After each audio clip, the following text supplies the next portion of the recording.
Good evening. Welcome to Street Talk. Obviously, Father Russ is still on his hiatus here, so we're doing some shows up in Seymour, and we're trying to bring a little bit of a local flavor to this. I know last month we had my alderman Brian Anderson on, and we were talking about what an alderman does and their responsibilities. So I know municipal elections are coming up this year. And so we wanted to have our good mayor, Ben Blake, on, so we can kind of talk about where Milford is. I know he hasn't been on in a couple of years, coming up on the elections, and we wanted to get some ideas. I know we also have my other good friend, James Maroney, on, who was my former state rep, who hopefully will be my going forward state rep some point in time. But that's a different day. Yeah. Not anytime soon. So.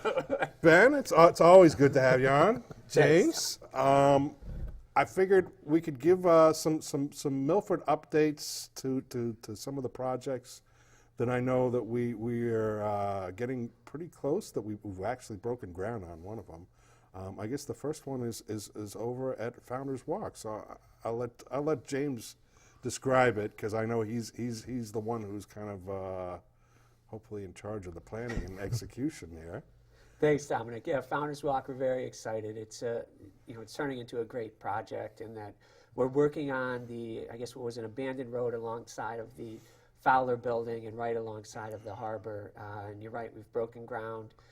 We found some erosion issues when we started the project, so we ended up having to do somewhat of a retaining wall there that if you look from the other side of the harbor, it's being faced in granite to kind of match the bridge.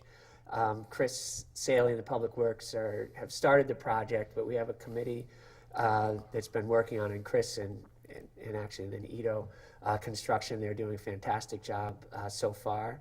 The committee, there are a lot of people who've been working on this. We've been working closely with the Fowler Commission.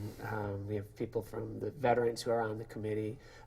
Pete Smith, Rich Jago have been a tremendous help, as of all the committee members. Really put in a lot of work and have had great support from the mayor. And it really fits in with his vision of the Walkable Cities Initiative and improving the walkability of downtown. And this is, when it's done, it's going to become a gathering place, but it's also going to improve the handicap access. As before, it was a very steep hill to get up, and now there are going to be handicap ramps so that it'll actually make the second floor of the Fowler building accessible. Is it going to be kind of like switchback, kind of like down it, or? No, it won't be switchbacks. It's going to be a series of ramps with plazas, or not plazas, like a resting space at the top of each ramp. We're going to have benches there, and it'll match really the historic feel of downtown.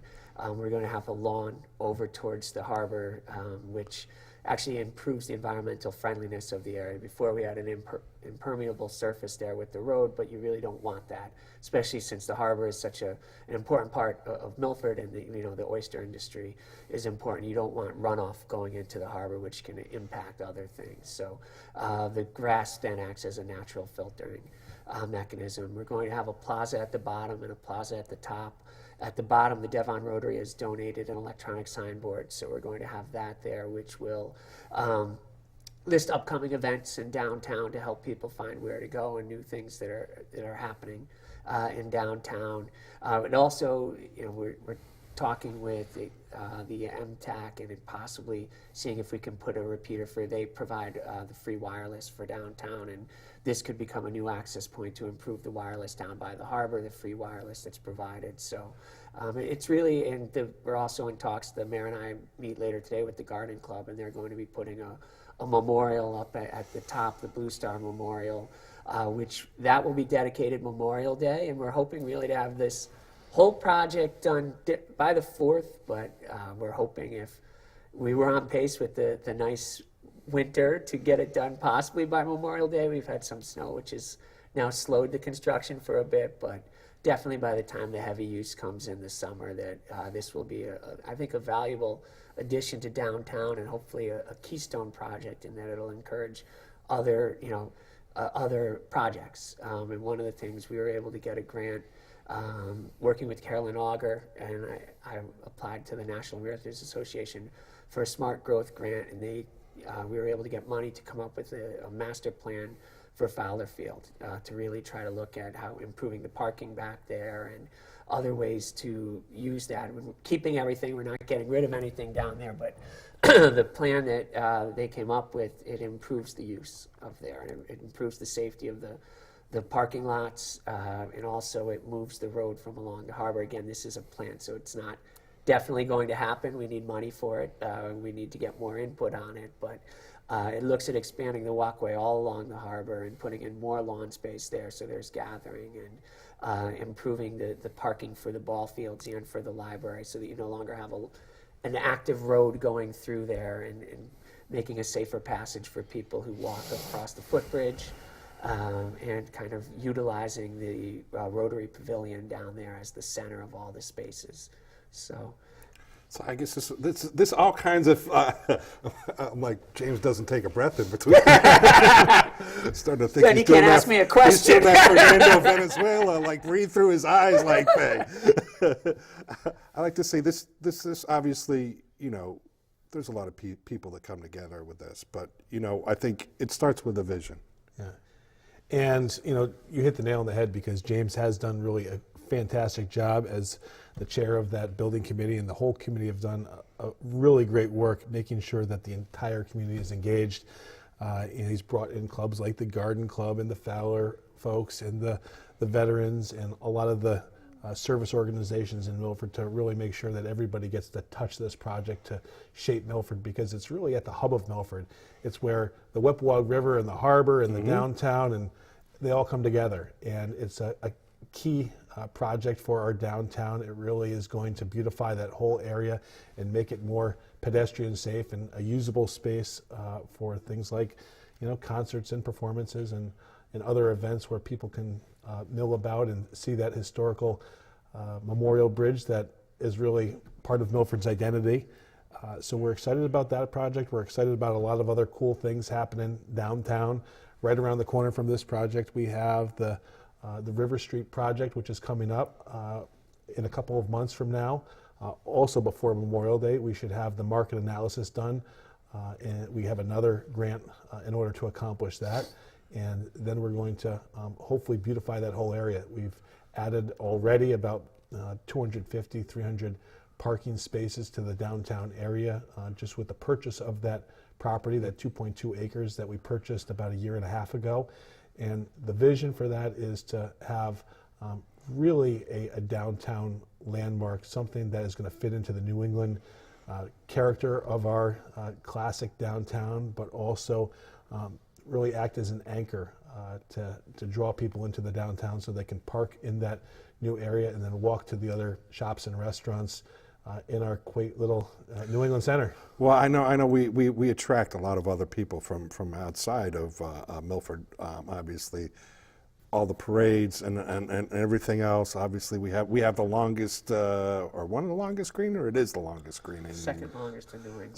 Second longest in New England. We'll try to extend it though. Got to knock out a couple other stores down there, at the other end. But it goes to all the parts. I mean, Milford has some incredible assets, and from the green downtown to a marina where people come over from Long Island, into the calm port of Milford.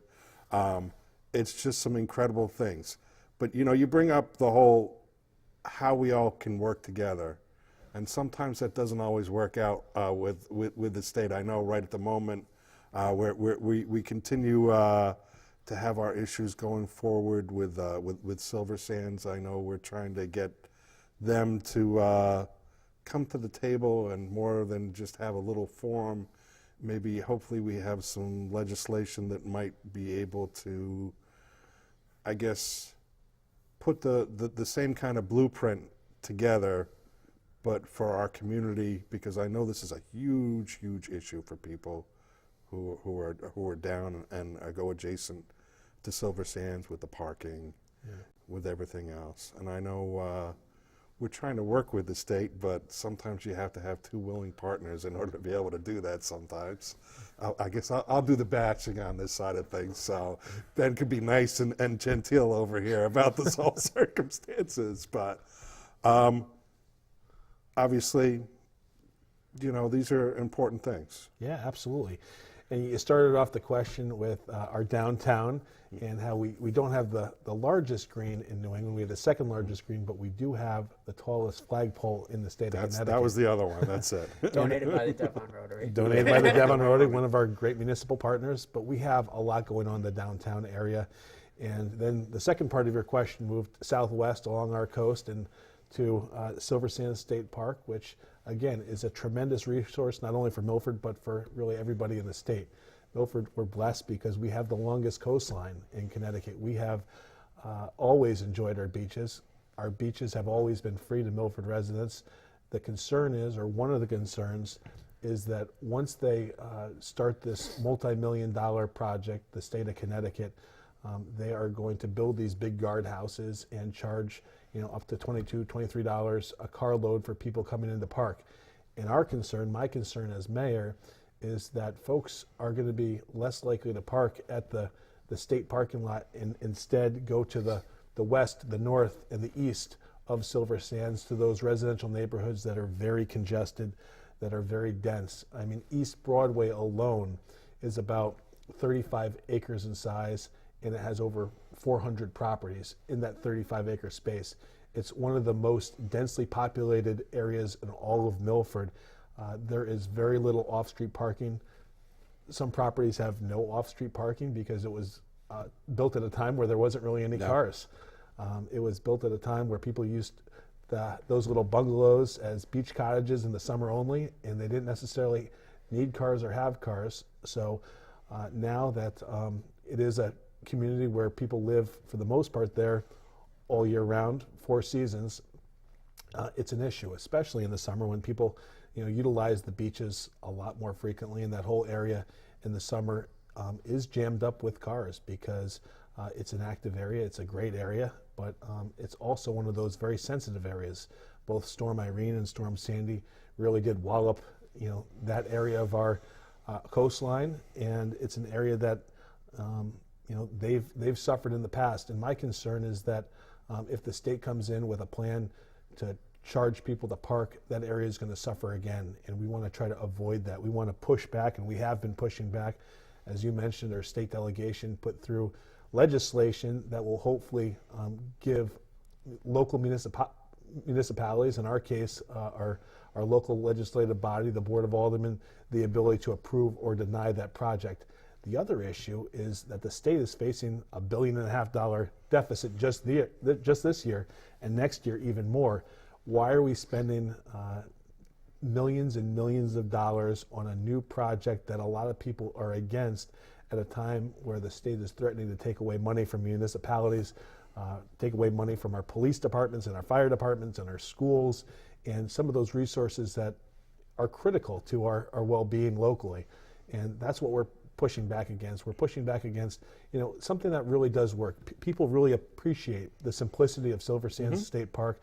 That doesn't mean that we can't add a restroom or two. We would be fine with that, but this huge multi-million-dollar project that adds huge maintenance facilities and huge administrative offices to the beach and guardhouses, we've pushed back against that because that is not really in the spirit of what we in Milford appreciate or want. As I heard the Commissioner, Robert Klee, present it, they wanted to make Silver Sands like, their crown jewel.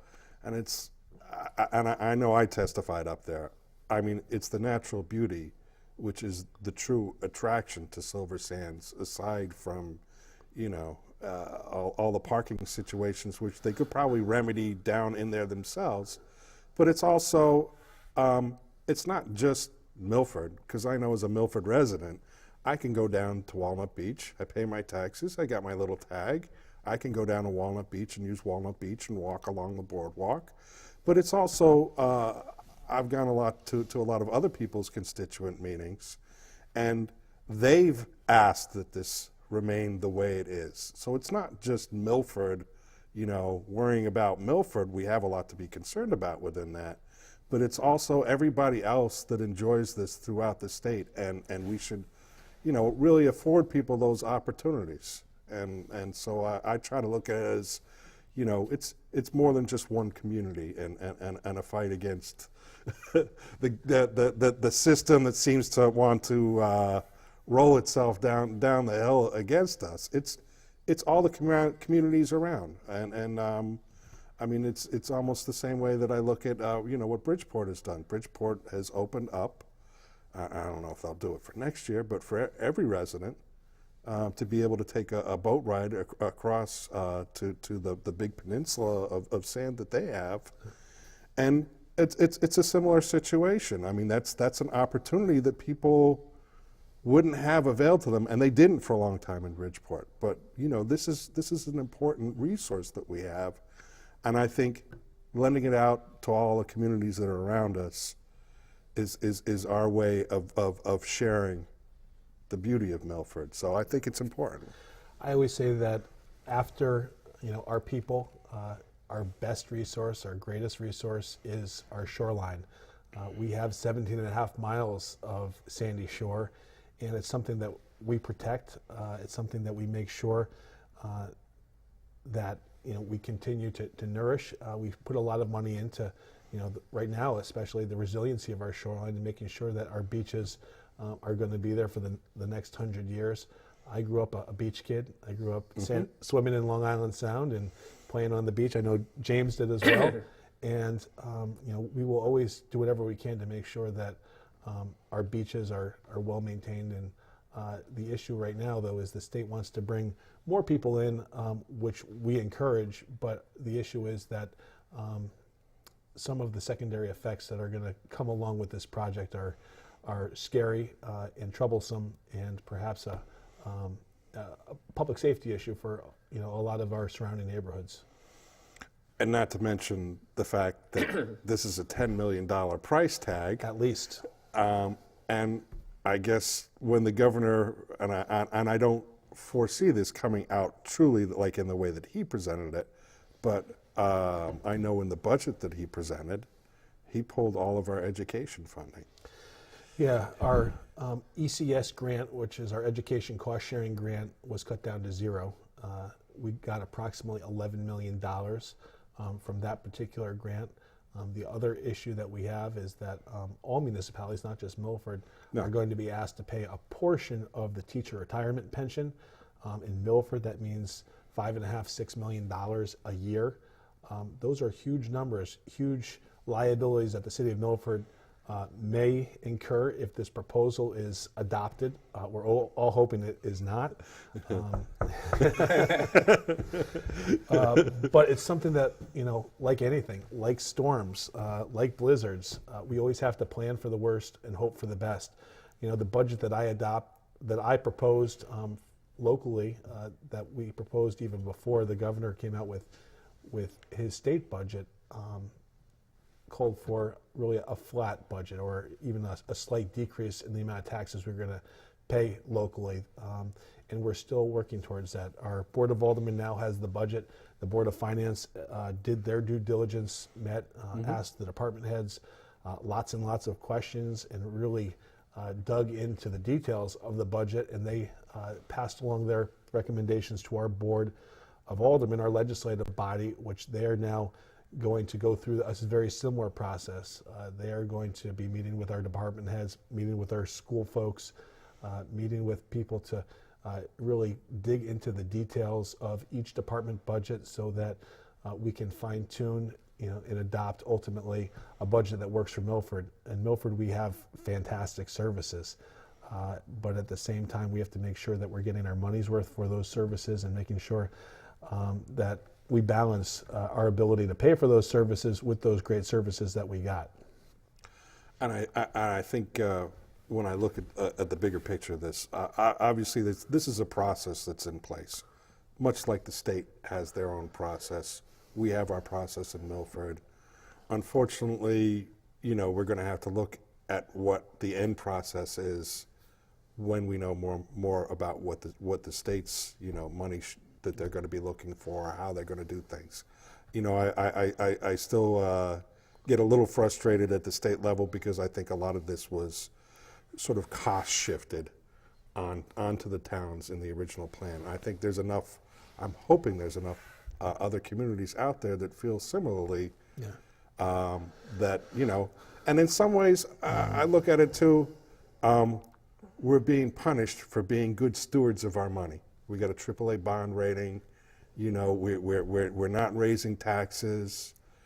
I feel like because they kind of like look down and say, oh, here's some people that are managing their money well, let's, maybe take some of the resources and give them to other people that might not be managing their money so well or might not have, the same opportunities. But that gets built. And the way that gets built is because we attract businesses in Milford. Yeah.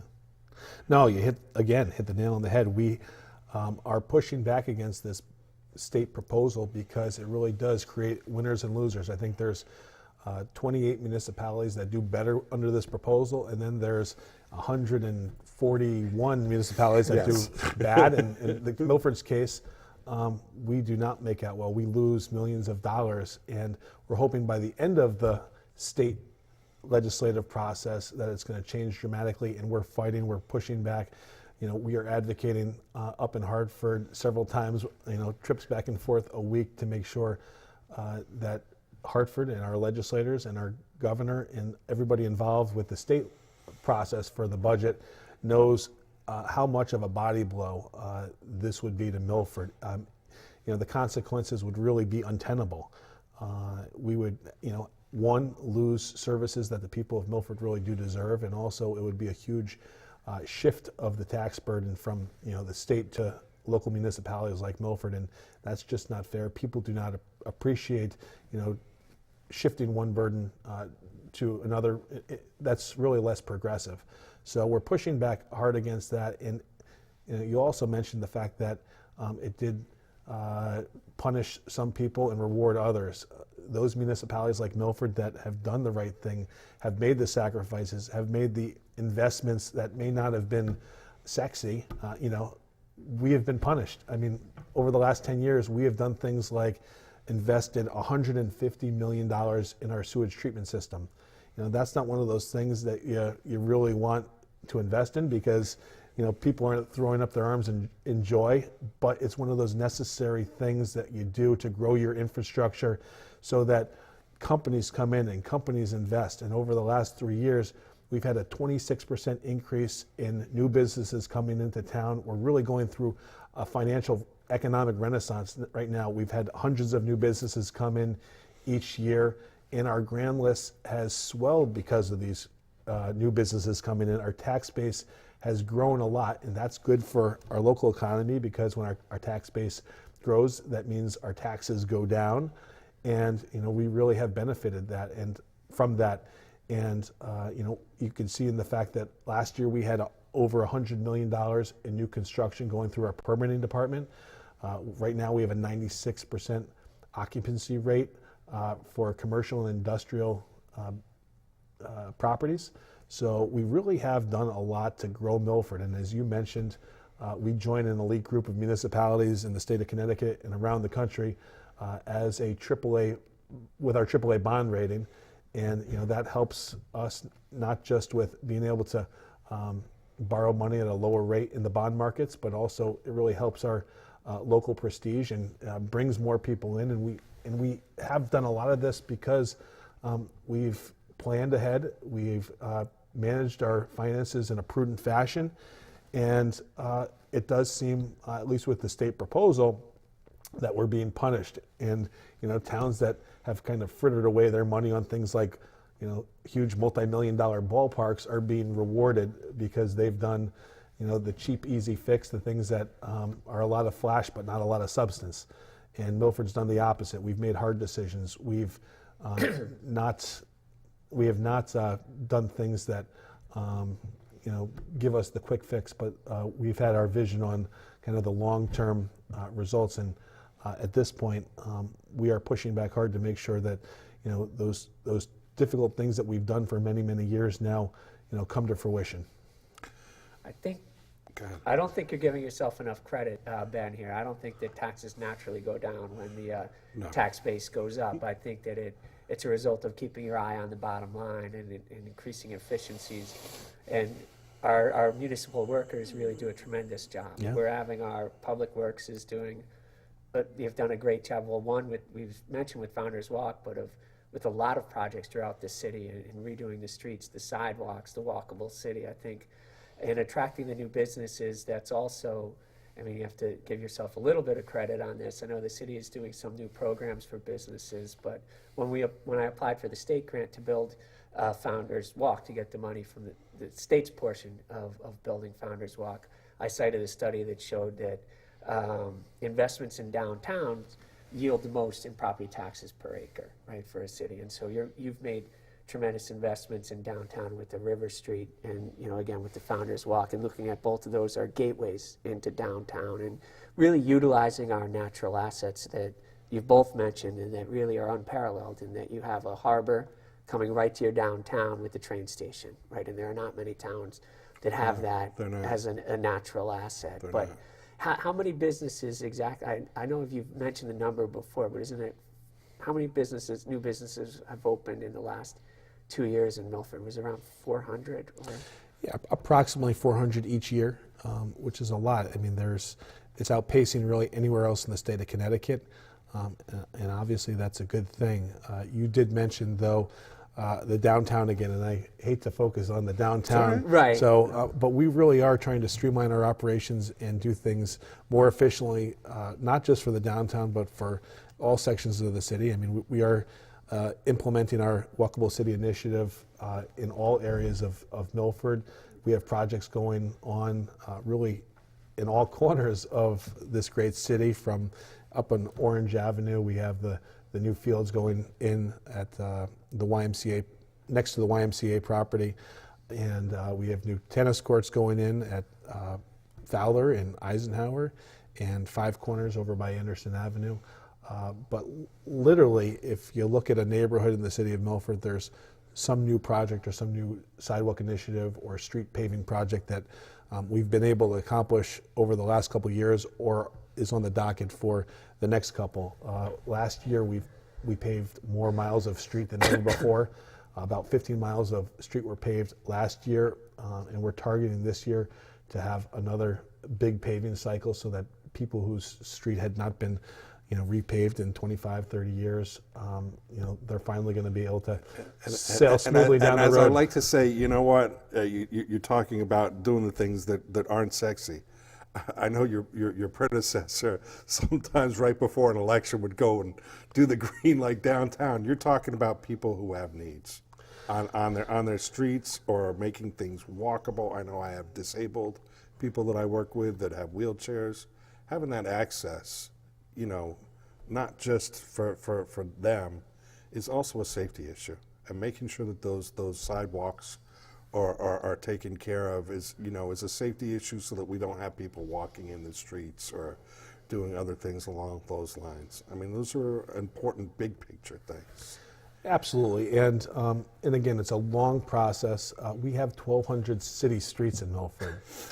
We have over 250 miles of just center lane road, and we have lots and lots of sidewalks to accompany each of those streets. So it's a process that we are making great strides ahead, but they're not all going to get done in 1 year. No. And we have had a long record of prudent management, throughout many, many years. And it's slower than one of us would like, but it really is a balance between what we can afford and what we can push forward, while still being reasonable.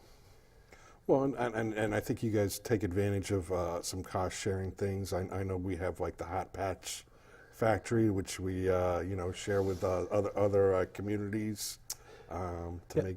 And Milford is one of the towns that has an asphalt recycling machine. So, now when you have a lot of potholes because the street is thawing and the potholes seem to be more prevalent, we do have an asphalt recycling machine that can give hot asphalt to repair the roads while the asphalt plants are still closed down. The asphalt plants don't open up until mid-April, so the fact that we're able to put not just cold patch in there, but heated up recycled asphalt means that we're in better shape than a lot of other places. Sorry, you were going to say something. Oh no, I think I was going to point to the fact that you're saying it's not just downtown, and the great job you guys have done as administration with business friendliness. I know Julie Nash is Community and Economic Development Director. They're working with Devon to develop a business association down there.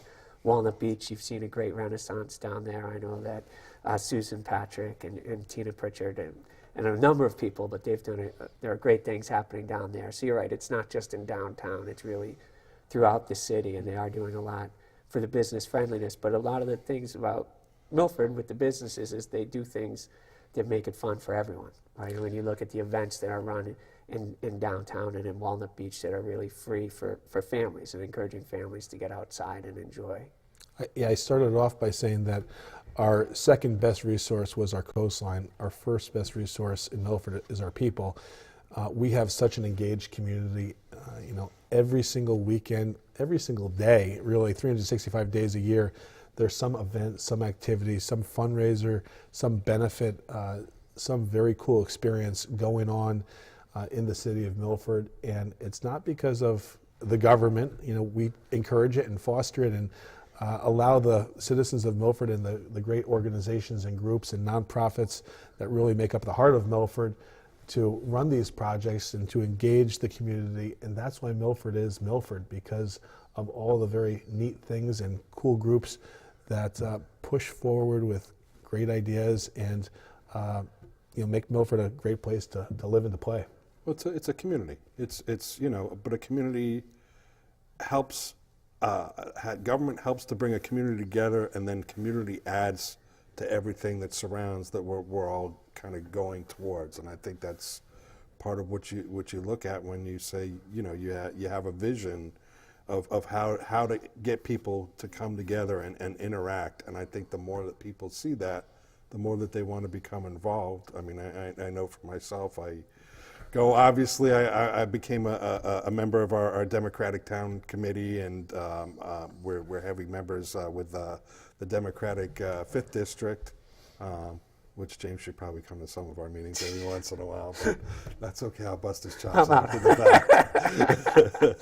So, but I do, and what I listen to are people that want to be engaged, and it's people of all ages, and I think that's something that represents Milford. I know a lot of times I hear these studies and other things that millennials all want to go to the big cities. Yeah. But I've seen a lot of people come out and really want to come fight for the community that they live in and want to be a part of Milford. And it's not just people that have been here for a long time. It's all kinds of varieties of people, and I think that's one of the best parts that I like about living in Milford is that sense of community. Absolutely. And Dominic, I know one of your goals is really to teach people, and this is a nonpartisan way, but teach people how to advocate, right, for their issues and showing them what they can do. You've mentioned, going up to testify. I think a lot of people don't know the process of going up to Hartford to testify, but Mayor Blake, you mentioned that the budget is going before the alderman. Are there opportunities for people to go to testify before the alderman, and how do they do that? Absolutely. Well, there's a public hearing for the entire town. Anyone who wants to speak to a matter involving either the Board of Ed budget or the City of Milford budget, there is that opportunity. There's opportunities before all of our monthly aldermanic meetings and before the Board of Education meetings. But what I would recommend would be to come visit me at City Hall, call one of your aldermen, call one of your Board of Ed members, call one of your elected officials, and share your thoughts, because again, that input, that advocacy goes a very, very, very long way. There's nothing better that a citizen can do than to help advocate for their causes, because they really are the causes of the community. Now, are all the addresses and the contact information for all the aldermen on the city website? Yeah, all the boards and commissions, they're listed on the website, and there is contact information for each member on that website. And there's also opportunities for people to serve on a lot of these boards. I think there are some openings. I mean, I know there's the Wetlands probably Association. You probably know all these out of the top of your head. There's There's a lot of commissions, right, that you need there's people for. We always need good people. always need good people. There's over 40 boards and commissions in Milford. Each one of them is hugely important. You know, Milford is in such good shape because we've had great volunteers over the course of the last many years serving in a volunteer capacity for these boards to run our city. City government doesn't just happen, or at least good city government just doesn't happen. It happens because of all the time that volunteers give back to their community, you know, in the form of serving on government boards and commissions. So, you know, whether you're interested in the police commission or the sewer commission or the fire commission or the library commission or one of the boards and commissions in between, you know, we do need help. We do need people to man those boards and commissions that have some expertise in a particular field. If you don't know, you know, what you think you would be interested in, feel free to give me a call. Feel free to sit through one of those board or commission meetings so that you can get a sense of, you know, what they do, what type of activities and duties and responsibilities those boards and commissions have, and what they oversee. Now, I know we were talking about our built-out sewer system, and I know I was certainly up at the Capitol, and I think it was Julie Nash that went up to go talk about the dirty subject in our town, which is the 830G. And I know a lot of times people like to throw this out there and say, well, you know, this is this person's fault or this is this person's fault.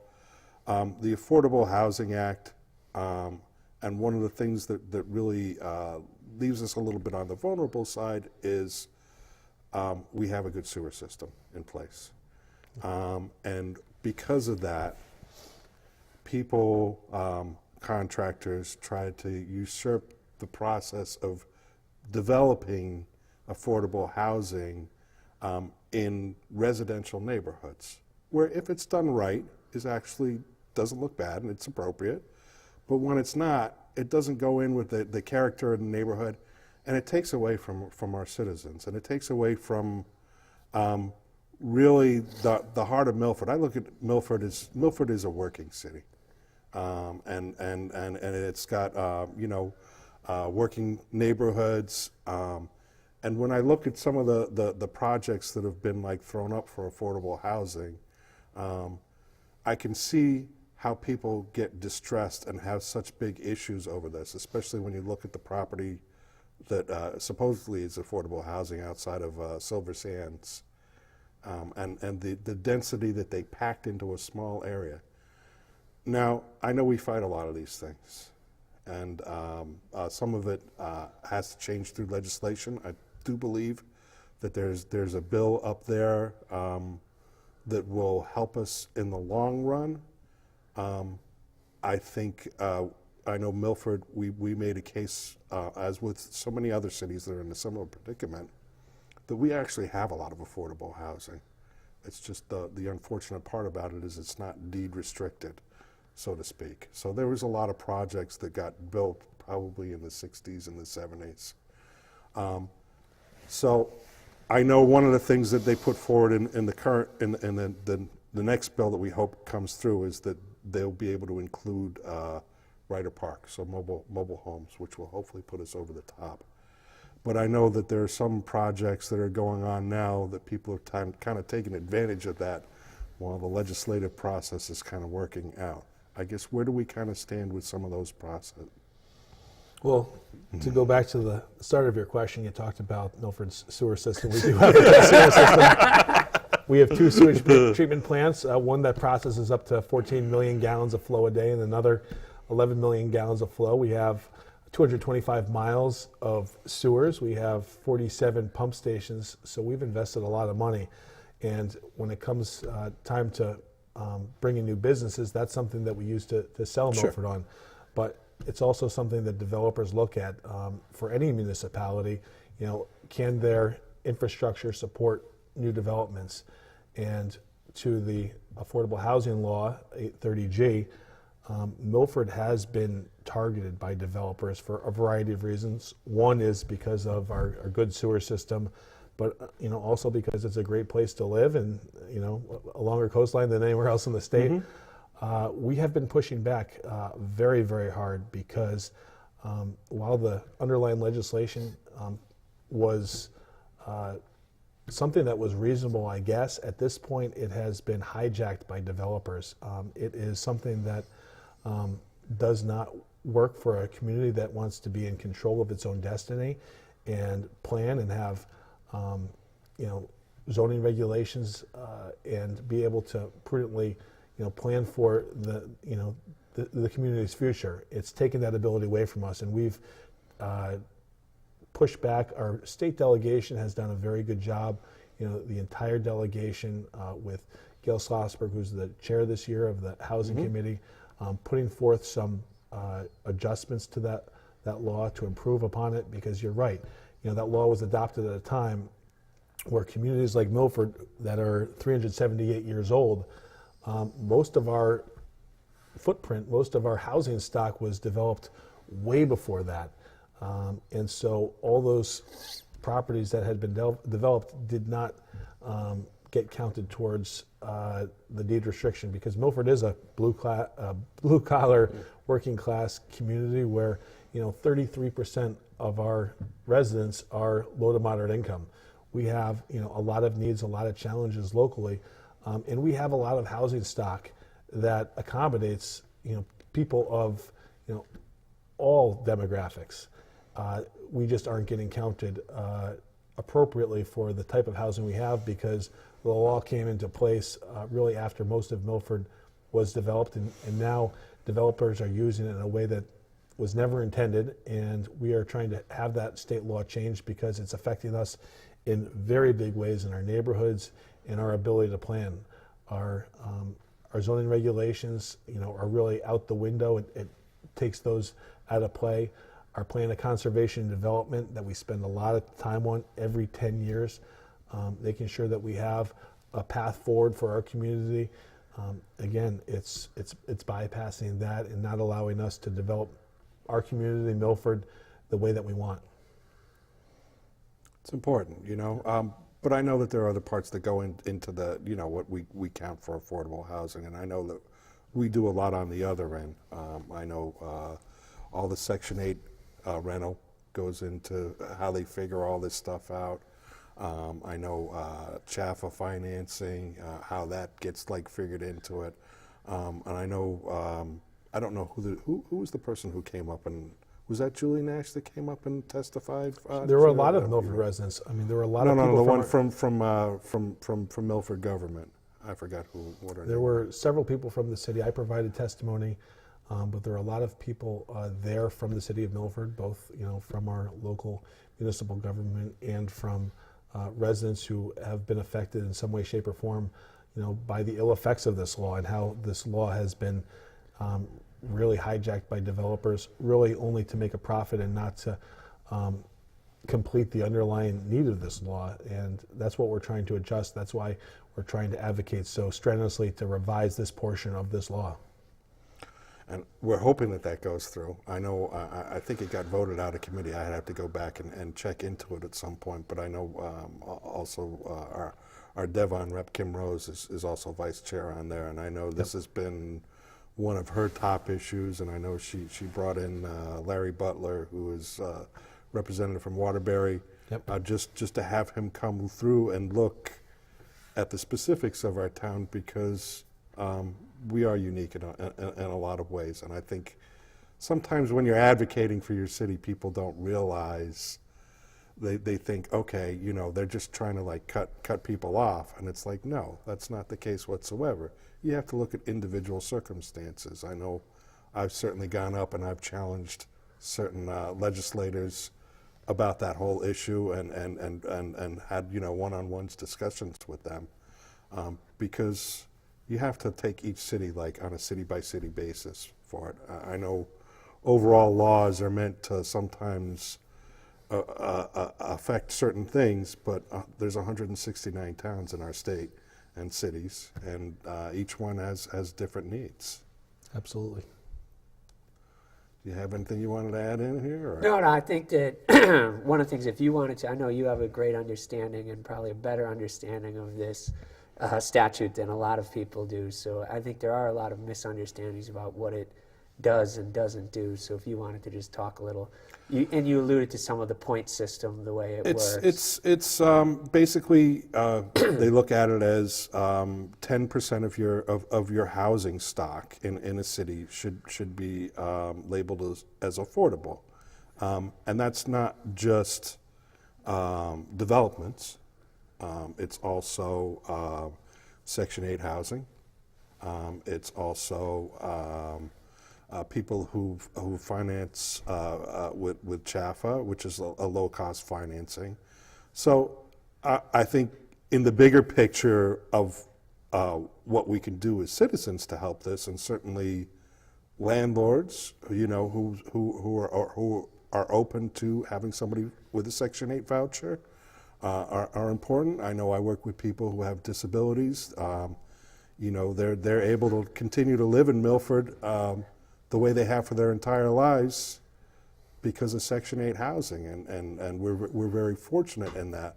But I think that the more that we avail ourselves to those opportunities, or for our realtor community, I know sometimes going through a bank loan, it might be an easier process to direct somebody to, but also the CHAFA, the low interest or low cost loans.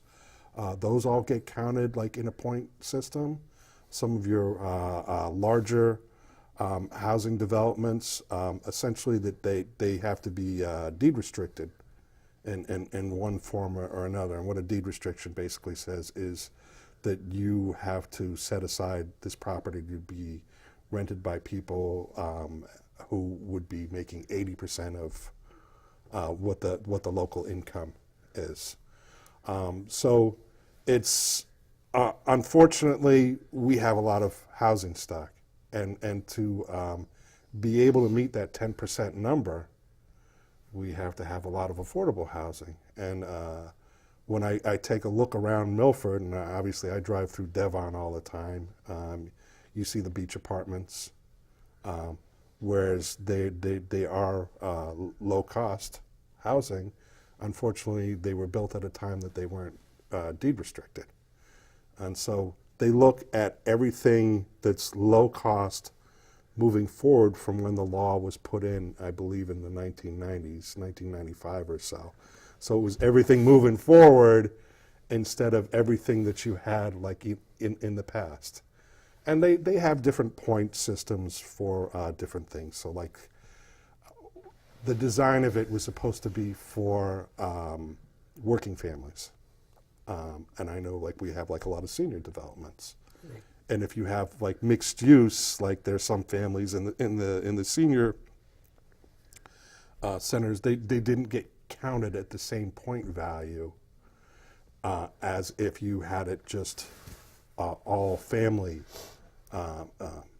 portion, or things like the mobile home park. We have Ryder Park, which I think has 197 units in it.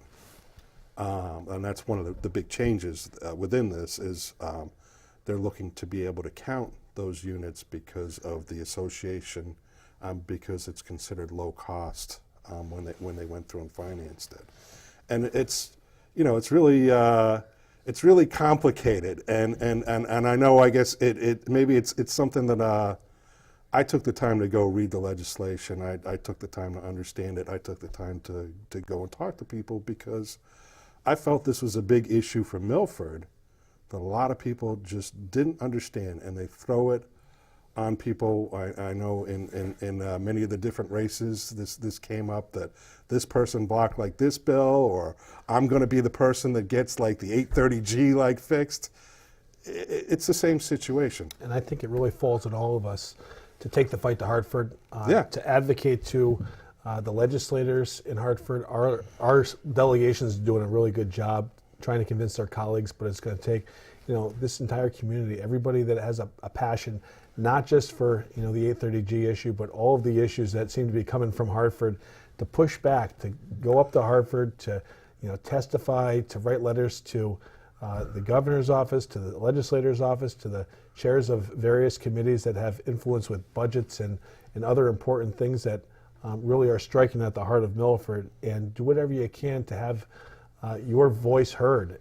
That's, I think, the biggest thing that we all need to think about. And I think that the take home from this conversation is don't be afraid to take the fight to Hartford and push back.